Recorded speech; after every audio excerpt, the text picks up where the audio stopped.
लोकसभा चुनाव का बिगुल बज चुका है।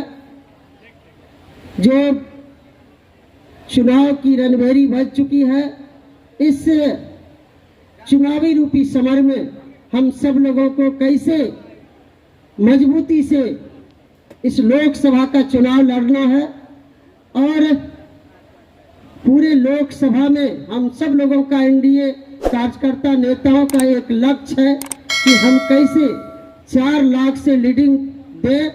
इसके लिए हम सब लोग आज मंथन और विचार विमर्श करने के लिए बैठे हुए हैं।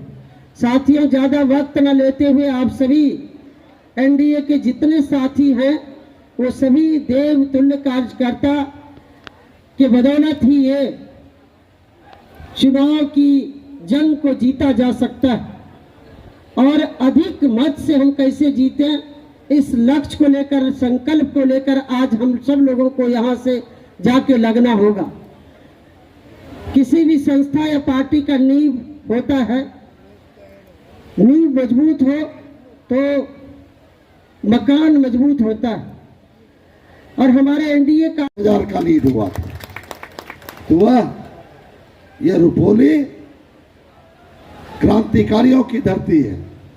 इसीलिए आप सभी कार्यकर्ता साथी से हम आग्रह करेंगे कि जो 26 तारीख को चुनाव है, अभी से सभी कार्यकर्ता इस चुनावी अभियान में लगने का काम करिए।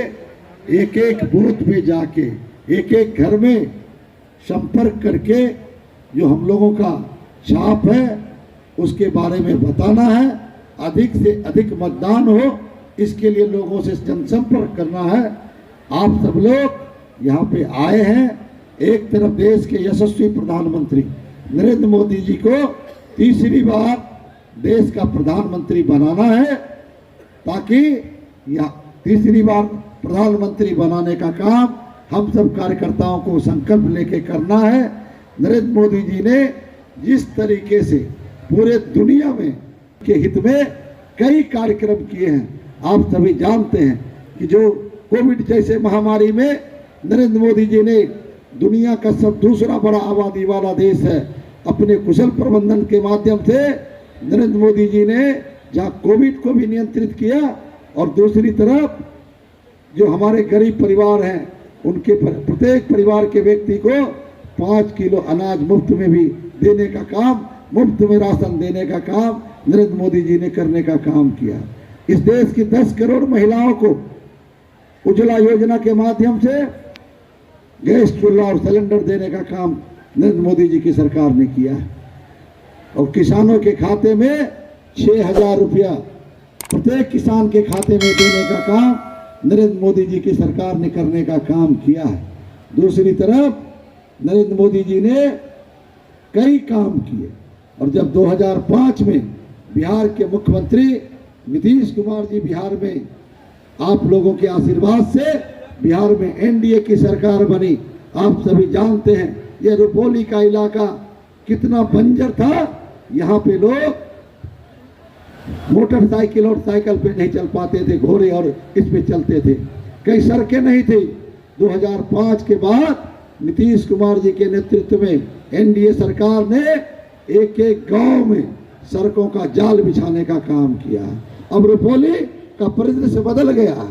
पहले रुपोली से पूर्णिया जाने के लिए एक दिन पहले लोगों को जाना पड़ता था और एक दिन बाद वापस आना पड़ता था। ये परिवर्तन हुआ है, सड़कों का जाल बिछा है। एक एक काम नीतीश कुमार जी के आशीर्वाद से हम लोगों ने करने का काम किया। दूसरी तरफ हर घर में बिजली लगाने का काम हुआ, किसानों के खेत में बिजली लग रही है। जो विकास के काम हैं और जो हमारे खास करके अति पिछड़े समाज के लोग हैं, जो दलित समाज के लोग हैं, महादलित समाज के लोग हैं, उसको आगे लाने का काम नीतीश कुमार जी के सरकार ने किया। उनको आरक्षण दे के आगे लाने का काम किया। कई काम हुए, चाहे सरकारी नौकरी का सवाल हो, उसमें आरक्षण दे के हमारे घर की महिलाओं को आगे लाने का काम किया गया है।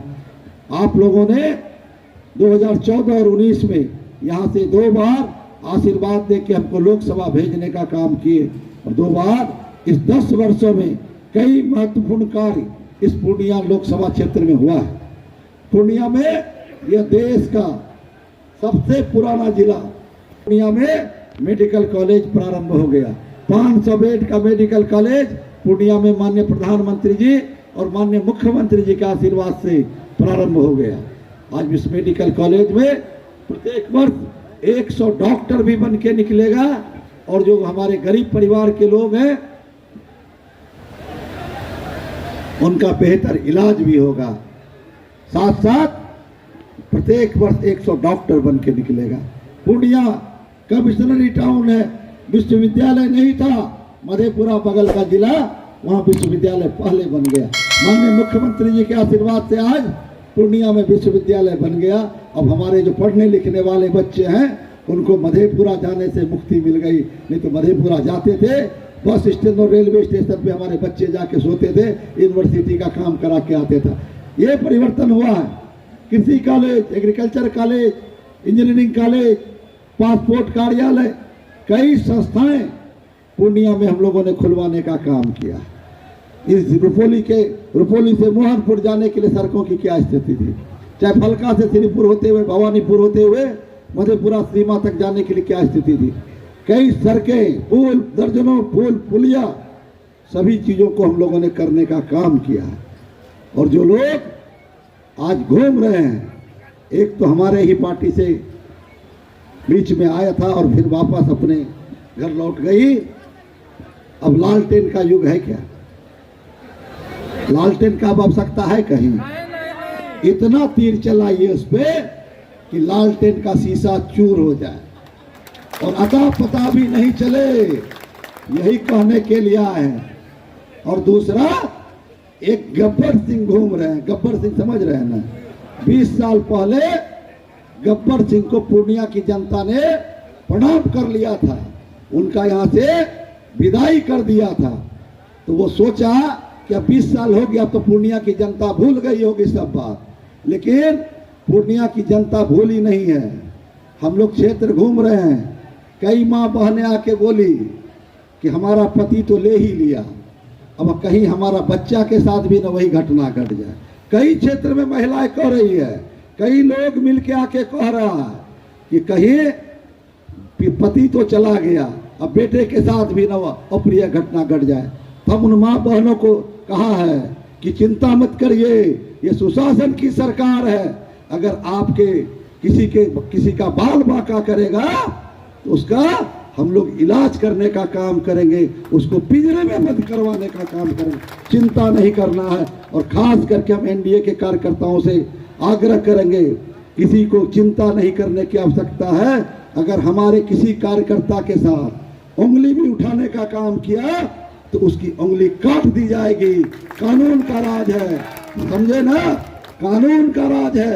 एक एक कार्यकर्ता पूरी मजबूती के साथ लगे रहिए, हम लोग तैयार हैं। और यह सरकार न किसी को फंसाती है न किसी को बचाती है। और अपराधी अब कोई अपराध करेगा उस पर सख्त से सख्त कार्रवाई कराई जाएगी। इसीलिए इन गब्बर सिंहों से भी नहीं घबराना है। और लालटेन का जमाना समाप्त हो गया है और देश के यशस्वी प्रधानमंत्री जी को तीसरी बार प्रधानमंत्री बनाना है, ताकि जो देश को और आगे ले जाए, पूरे दुनिया में भारत का डंका बजे। इसके लिए नरेंद्र मोदी जी को